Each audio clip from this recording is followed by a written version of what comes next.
Hadi bakalım Hayal'cığım. Parka geldik sonunda. Çok güzel bir park bizi bekler.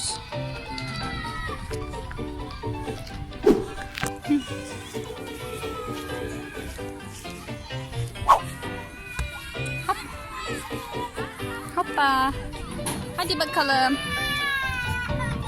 Oynayabilirsin istediğin gibi Hayal. Evet, şimdi oynayabilirsin istediğin gibi. Evet, annesi mi gitmiş? Dikkatli dikkatli.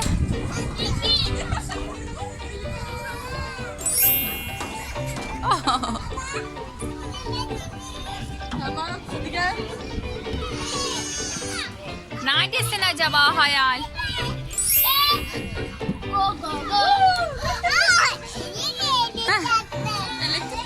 Hayal'cığım neredesin? Anneciğim.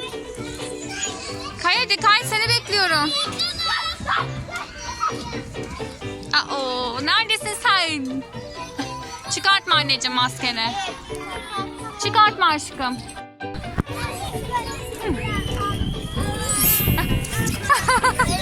Aferin. Evet, şimdi Doğa ablanda sıra. Hadi Doğacığım sen de kay. Evet. Binecek misin anneciğim buna? Binebilirsin. Bin bakalım. Çok kalabalık. Bin bakalım aşkım. Evet.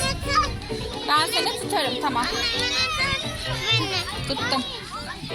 Aa, yok mu onun bir tane tutma yeri, kırılmış galiba. Buradan tutunarak evet. Neymiş bu?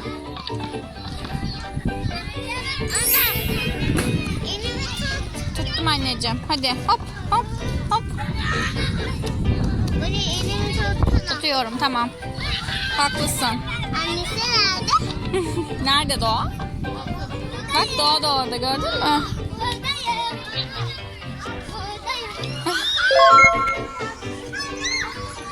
Neredeler? Bak Doğa orada. Nerede Doğa? Doğayı göremedim. Anne nerede? Nerede? Kırılmış anneciğim o. Onu kırmış çocuklar. Gözü nerede?